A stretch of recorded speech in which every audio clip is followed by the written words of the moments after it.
Rádio Petroleira, a voz do Sindipetro RJ, apresenta programa Setor Privado Mobilizado. Você deve rezar pelo bem do patrão, esquecer que está desempregado. Você merece.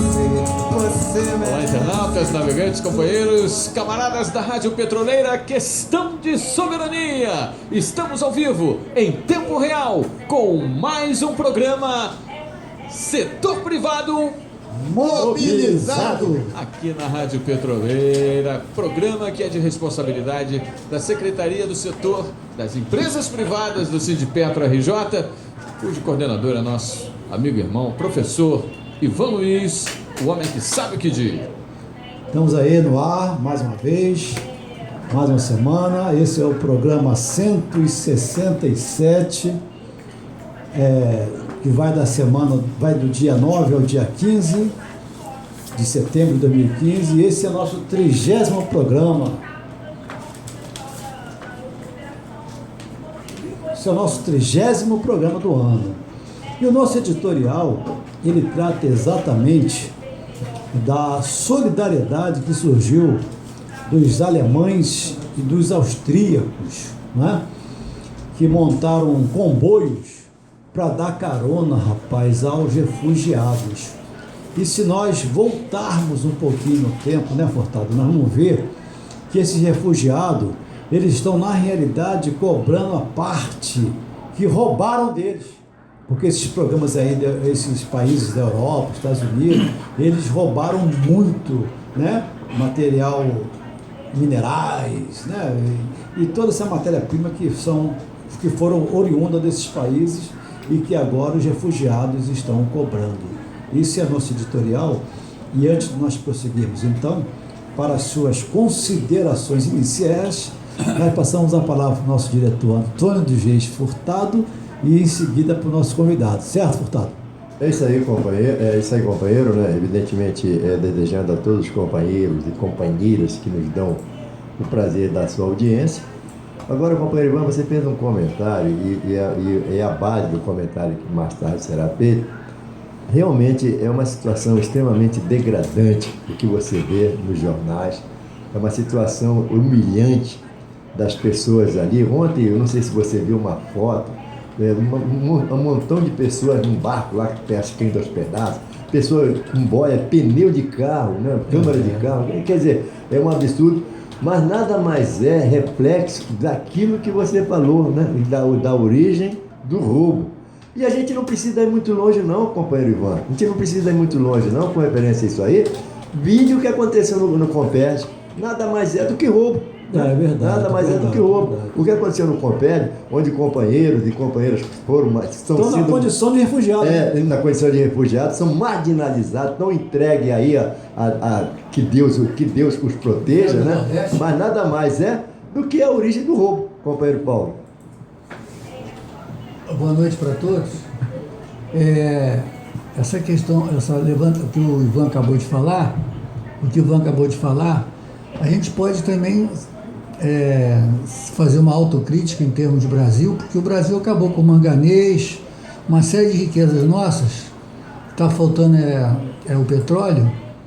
O Brasil tem talvez seja o país historicamente com o potencial mais rico do mundo, sem sombra de dúvida. No entanto, diante do capital, grandes capitais, grandes empresas, grandes conglomerados no mundo, né, principalmente de origem dos Estados Unidos, estão empobrecendo os países que têm potencial energético e potencial para eles se manterem numa situação sempre privilegiada. Então, são esses países que sustentam o conforto deles. Isso, exatamente, o conforto, os privilégios. Aí você vê, vai. Eu queria que o Ivan até me esclarecesse. Nós estamos aqui falando sobre terceirização, mas eu queria que ele comentasse sobre quarteirização, porque existe empresas públicas, tem terceirização e tem quarteirização. E na empresa terceirizada existe quarteirização? São os terceirizados que quarteirizam. É uma questão só de oportunismo. Mas vamos voltar para a nossa editorial aqui, que nós estamos... tem muita matéria hoje, rapaz, e nosso diretor também já separou ali alguns destaques importantes. E nós temos, então, esse comboio que os alemães e os austríacos fizeram, foi batizado de comboio dos refugiados, né? E essa ideia, na realidade, ela reuniu mais de 3 mil pessoas, rapaz. Caramba. E esse evento foi convocado pelo Facebook. Abre aspas. A época dos apelos à União Europeia e aos responsáveis políticos, se terminou. Chegou a hora de agir. Em vez de ficar só apelando, só pedindo, acabou, tem que agir mesmo, e não tem mais jeito, né? E esses comboios, então, eles estão pegando refugiados de vários países, né, que estão sofrendo as consequências, como Furtado fala, da irresponsabilidade de alguns dirigentes mundiais, né? Aí tem esses organizadores, inclusive, eles afirmaram que reagir à decisão das autoridades foi fundamental, porque não tem mais como nós ficarmos fiéis servis do capital. Não tem como mais isso prosseguir, né? Esse foi o nosso editorial e você pode aprofundar essas informações no site professorivanluiz.com.br, que na página principal vem o nosso ponto de pauta, que são inclusive os assassinos econômicos, né? E os assassinos econômicos, na realidade, eles dominam pela dívida, eles criam condições desfavoráveis para os países precisarem de dinheiro, eles enfiam dinheiro nos países, e aí então, se surgir uma liderança qualquer no país que queira fazer um trabalho voltado para o seu povo, eles exterminam, principalmente com o polônio, que nós vamos daqui a pouco conversar, tá certo? E aí, eles têm vários instrumentos, e aí lembra, né? O grande poeta. Então, eles têm vários instrumentos para dominar. Por exemplo, a agência de risco, né? Agência de risco. O que a agência de risco fez? Tirou o selo de bom pagador do Brasil. A Standard Poor's, ela decidiu cortar o rating do país para BB+, e antes era BBB-, né? Fizeram até uma brincadeira aí, mas isso é importantíssimo, como eles administram o mundo, como eles trabalham para a nova ordem mundial centralizada, e nós sabemos muito bem aonde que vai ficar, que eles queriam que fosse centralizado, né? Mas felizmente surge uma China, e aí é uma outra discussão nossa, né?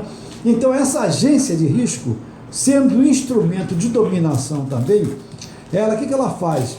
Ela retira o selo de bom pagador do Brasil, né? Agora no dia 9 de setembro. Né? E aí, qual a ideia? A ideia é impor a política fiscal. Eles estão aí, se fosse bom, os Estados Unidos seria um exemplo de política fiscal, se fosse bom, né? Então ele fala o seguinte, que isso acontecia porque o governo brasileiro muda o cenário fiscal para 2016, com uma projeção de déficit primário.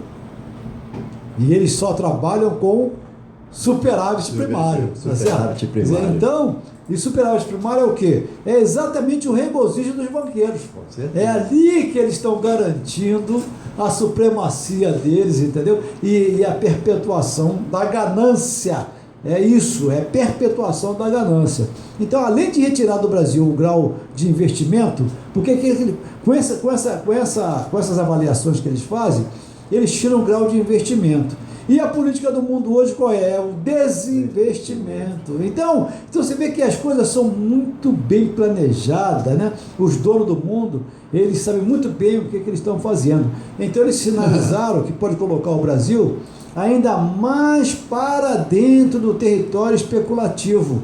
Um país rico como o nosso, você acabou de comentar aí, Paulo, precisa ser considerado como um país especulativo? Não precisa, rapaz. Já roubaram o nosso ouro todo, estão levando o nosso petróleo. Então o movimento da agência é um grande revés, na realidade, para o governo brasileiro.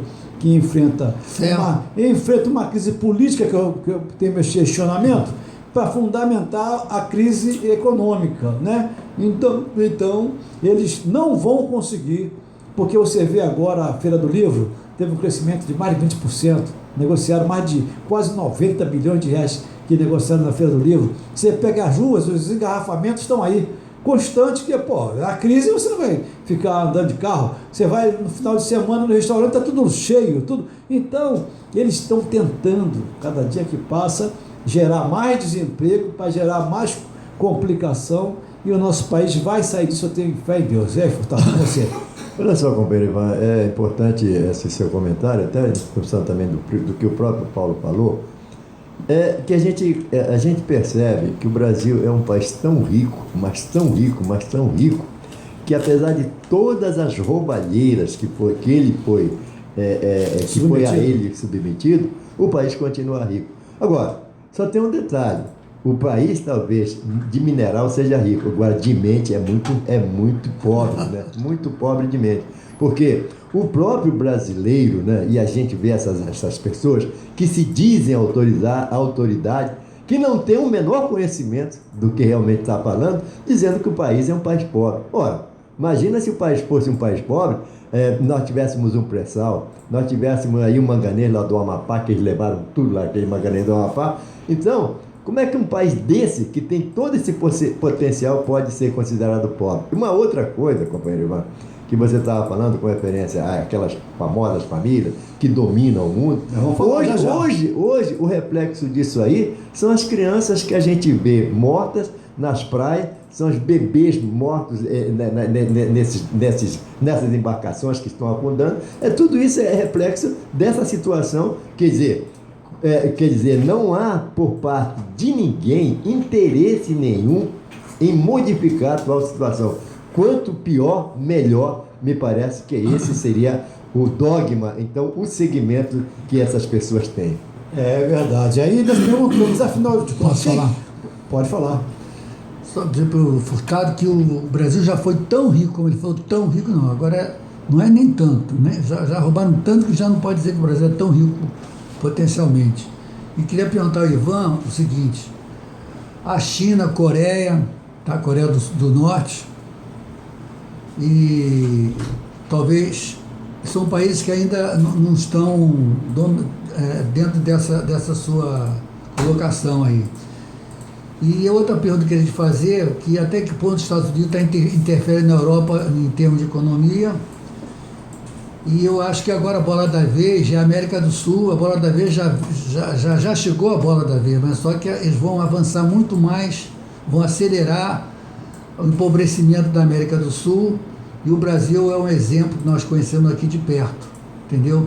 E com relação ao que o Furtado falou da pobreza de mente do brasileiro, ele tem que considerar que a mídia e a publicidade, principalmente em todos os sentidos, do consumo e na política, é uma publicidade científica, que faz a cabeça da pessoa fácil, pode fazer a minha, de qualquer um mais ligado em política. Imagine a maioria das pessoas que são alienadas politicamente.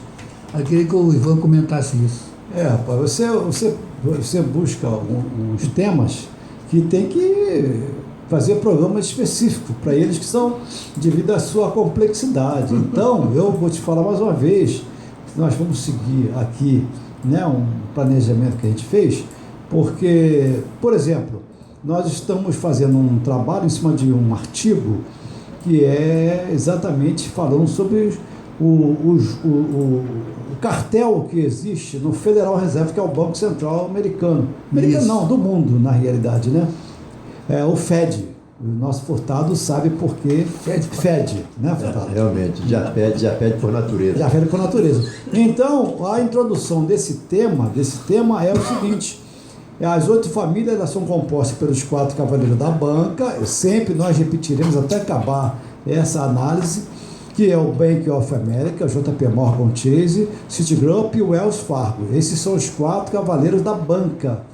Esses 4 cavaleiros da banca, eles são os donos dos 4 cavaleiros do petróleo. Quem são os 4 cavaleiros do petróleo? A ExxonMobil, a Royal Dutch / Shell, a British Petroleum e a Chevron Texaco, né? E esses 8 estão em sintonia com o Deutsche Bank, o BNP, o Barclays e outros monstros europeus das velhas fortunas. Mas o monopólio deles sobre a economia global, ele não se esgota no xadrez do petróleo. E o nosso tema de hoje, então, nós vamos lá, o Bretton Woods foi uma bênção para as 8 famílias. O FMI e o Banco Mundial foram fundamentais para esta nova ordem mundial, que nós estávamos comentando aqui ainda há pouco. Em 1944, inclusive, as primeiras ações do Banco Mundial foram lançadas por quem? Morgan Stanley, sempre eles, e o First Boston. A família francesa Lazard passou a estar mais envolvida nos interesses da casa de Morgan. Os Lazard Frères e o maior banco de investimento da França, comentamos isso, é a propriedade da família Lazard e David Well, descendente dos antigos banqueiros genoveses, representado por Michel Daviv. Um recente presidente e diretor executivo do Citigroup foi Sanford Wells. Isso passando por 1944. Em 1968, então, a Morgan Guaranty lançou o Euroclear. O que é o Euroclear? É um banco de compensação com sede em Bruxelas para valores em eurodólares. Foi a primeira experiência automatizada do gênero. Houve quem chamasse ao Euroclear de a besta. Bruxelas é a sede do novo Banco Central Europeu e da NATO. Em 1973, então, funcionários da Morgan reuniram-se secretamente nas Bermudas para ressuscitar ilegalmente a velha casa de Morgan, 20 anos antes da revogação da lei Glass-Steagall. Morgan e os Rockefellers apoiaram financeiramente a Merrill Lynch, atirando-a para o grupo das 5 grandes da banca de investimento norte-americana. Merrill faz atualmente parte do Bank of America. E nós falamos o seguinte, quando foi falado o NATO, né? NATO, na realidade, é exatamente, NATO vem a ser exatamente a inversão da OTAN. O que vem a ser a OTAN? NATO seria a sigla em inglês. OTAN é exatamente o Tratado do Atlântico Norte, que foi exatamente para uma dominação muito mais fácil, tá certo? E algumas vezes ele é chamado também de Aliança Atlântica, que é uma aliança militar intergovernamental baseada no Tratado do Atlântico Norte, que foi assinado em 4 de abril de 1949. E essa organização constitui um sistema de defesa coletiva, através do qual seus Estados-membros concordam com a defesa mútua em resposta a um ataque por qualquer entidade externa à organização. Aí você vai ver aqueles submarinos, aquelas potências, aqueles aviões potentes do guardião do planeta. Tá certo, Furtado? E aí você não pode nem respirar. Se você respirar, se você se manifestar contra a dominação deles, você é enquadrado na teoria da conspiração. Você não pode se defender. Aí nossas aposentações são atacados, certo, Furtado? Todo mundo é atacado, eles criam crise de desemprego, fazem o que eles querem. E se você se manifestar contra, você está conspirando sobre essa ordem internacional. O que você acha disso, Furtado? Olha só, companheiro, é uma coisa extremamente complicada à medida que isso resulta, né, tirar direito do trabalhador, né? E quando você tira direito do trabalhador, evidentemente que esses direitos jamais eles voltam, né? E aí, por exemplo, nós estamos aí até em cima disso que você está falando, companheiro Ivan, nós estamos tendo agora uma série de dificuldades com referência à nossa previdência privada, nossa previdência, né? Por que nós estamos tendo essa dificuldade? Porque eles alegam que o INSS é deficitário. E nós sempre falamos aqui que o INSS não é deficitário. Em momento algum, o INSS é deficitário. Falamos e provamos, né? Falamos e provamos. Agora, eles falam e não provam, só que eles induzem. Como muito bem falou, o Paulo ainda agora falou, às vezes você, como dá uma notícia a uma pessoa que, de uma certa forma, é desinformada, né? E essa pessoa passa a acreditar que aquilo é uma grande verdade e, inclusive, defende até esse tipo de tese.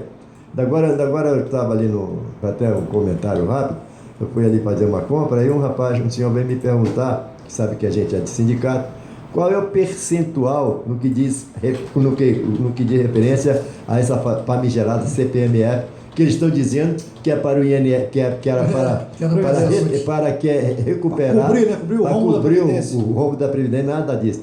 E eu falei naquela, olha, isso aí vai ficar em torno, se for aprovado, provavelmente deve ser aprovado, vai ficar em torno de 0,2. Só que uma pessoa estava fazendo uma discussão que o percentual era 30%. Quer dizer, olha só, a desinformação num caso tão importante.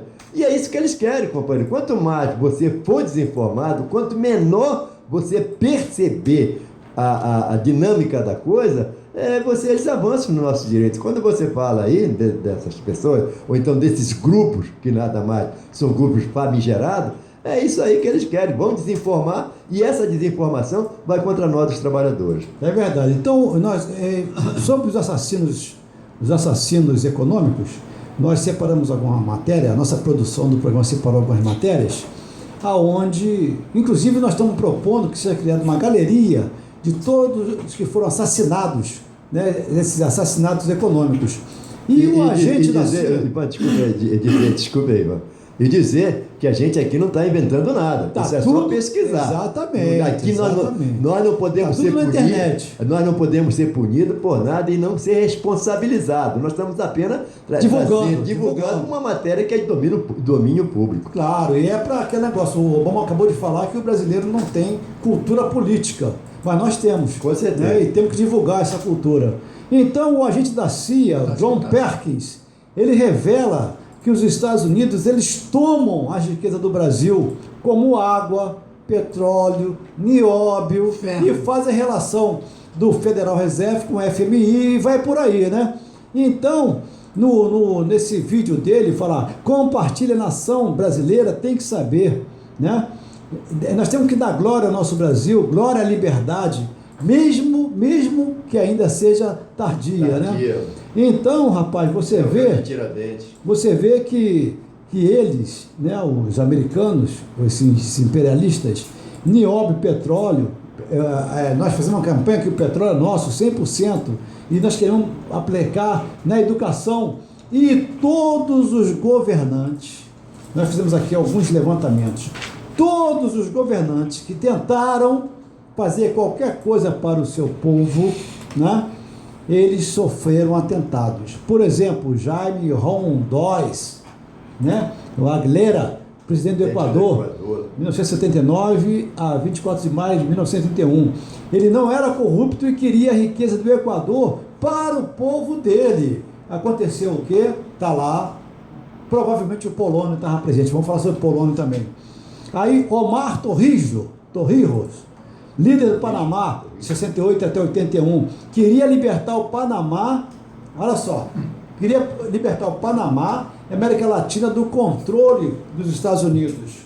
Vamos ver o que aconteceu com ele. Mohammad Mossadegh, acho que é isso, né? Só pode ser. Primeiro-ministro do Irã, de 51 a 53, derrubado, queria petróleo do Irã para o povo iraniano. Também foi derrubado. Jacobo Arbenz Guzman, presidente da Guatemala, de 51 a 54, assassinado pela CIA, queria reforma agrária, queria dar terra para o povo dele, né? Ele foi assassinado pela CIA, tá certo. Saddam Hussein, presidente do Iraque, ex-agente da CIA, ele, de 79 a 2003, depois de morto pelo governo dos Estados Unidos, porque passou a desobedecer a Casa Branca. Você pulou um aí, meu camarada, que é o soldado do povo. Cadê? Esse de cima aí. Esse aqui? O soldado del Pueblo, o Jacob Benz Guzman.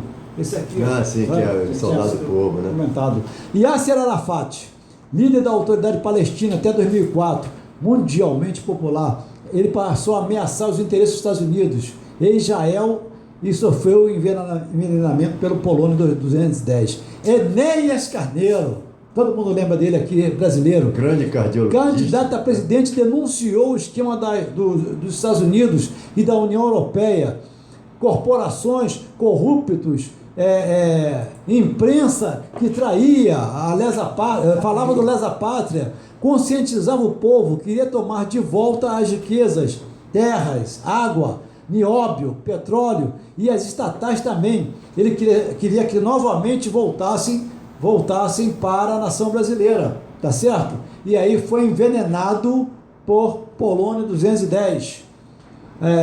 Muammar al-Gaddafi, chefe de Estado líbio, 69 a 2011, deposto e morto pelo governo dos Estados Unidos, não obedecia à Casa Branca, modernizava o seu país com recursos do petróleo. Alborguete, Esse é um jornalista, né? Apresentador, ex-deputado popular no combate à corrupção, patriota, era uma ameaça aos interesses dos Estados Unidos. No Brasil foi envenenado por Polônio 210. Hugo Chávez, grande presidente da Venezuela, né? De 99 a 2003, foi líder da Revolução Boliviana Popular, retomou o petróleo da Venezuela para a Venezuela, confrontando e combatendo o domínio dos Estados Unidos e corporações sobre a América Latina. Foi envenenado por Polônio 210. E aí, ao falar em Polônio 210, o Paulo Prata está querendo comentar sobre a Síria, né, Paulo? Então, fica à vontade. Não, você que tem que... Então, rapaz, aí a gente... Não, porque aqui tem toda uma programação. Paulo, rapaz, aí a gente pode dar programação. que a Síria também é um tema complexo. Fala rapidinho. Que não, resumidamente, tudo que o professor falou, o Ivan, os salários são baixos, poder aquisitivo baixo. Aviltados, muitos impostos, taxas, tá? Em consequência também dessa política, desemprego e a carência na educação, na saúde, educação, segurança, obras públicas importantes, fundamentais para a sociedade, tá? Então, e eu queria que ele comentasse por que o Mercosul não vingou. Olha só, são temas específicos. Não tem como, Paulo. Olha só, você vê aí, ficam aqui, em vez de ficar fora Dilma, fora Bendini, fora não sei o quê, tem que ser fora FED, fora FMI, fora essa política maldita dos americanos que estão empobrecendo e escravizando, uma nova forma de escravidão no mundo que estão querendo fazer por causa da nova ordem mundial. Então o polônio, que nós estamos comentando aqui, o polônio é derivado de Polônia, a pátria de Marie Curie, sua descobridora em 1898 na França, essa Marie Curie, juntamente com seu marido Pierre Curie, descobriram o polônio no mineral de urânio, né? Aí, urânio pecblenda, na fração precipitada com gás sulfídrico que contém no polônio. Então, e esse maldito polônio, além de ser um elemento usado como arma também, né, de dominação para poder matar essa liderança, ele é muito utilizado no cigarro, na fabricação do cigarro. Olha, rapaz, é um negócio assim que a gente, sabe, é assustador, né? Então, o polônio, quando ele é misturado ou em liga com o berílio, pode ser empregado como uma fonte de nêutrons. Olha o que o cara fuma, hein? E esse elemento também ele é usado em dispositivos que eliminam cargas estáticas produzidas nas indústrias de laminação de papel. Isso aqui é um elemento, uma arma para matar todos os inimigos da política estadunidense, né? E aqueles trambiques políticos que nós estamos na parte 3, só temos 1 minuto agora, olha só. Portanto, temos 1 minuto só e o trambique político vai ter que ficar. Vai passar para você aí. Com certeza. A gente quer comunicar aqui que nós estamos na dependência dos trabalhadores da Central Resource para a gente fazer a discussão da pauta de reivindicação desses trabalhadores. Nós, segundo aqui informações, na próxima quinta-feira, dia 17, às 13 horas e 30 minutos, né, companheiro Ivan, nós estaremos tendo uma reunião com uma nova empresa, a Naurex do Brasil, para discutir não só o acordo coletivo, mas também a situação desses trabalhadores. nós, uma pessoa chamada Maria Olinda, ela entrou em contato, mas depois a gente vai ver com referência a Baker. E dizer também que amanhã nós estaremos em frente à refinaria de Petrópolis. Mandar a nossa lembrança. Grande Bernardo. Grande Bernardo, nosso ouvinte. E dizer que amanhã nós estaremos em frente à refinaria fazendo os nossos questionamentos, como é habitual. Abraço para Arlindo. Abraço para Arlindo, Capistrano, o pessoal que está sempre com a gente. É isso aí. Então, Boa noite. É isso aí, seria a nossa despedida. Boa noite E falar para pra nossa todos. companheirada que, infelizmente, não deu para mandar abraço para Ana Carolina, Maria Rita, Pascoal Meirelles. Né? Vai ter que ser corrido. Leci Brandão, nossa deputada, né? O aniversário também teve JK, a Rádio Nacional. Mandar um parabéns aí pelo Dia Nacional da Cachaça, que foi dia 13. O quê? Por que tinha que ser dia 13, né? Por que Muita será? coincidência. E aniversário também do Marcos Vale também. Podia ser 51, né? Podia ser dia 45.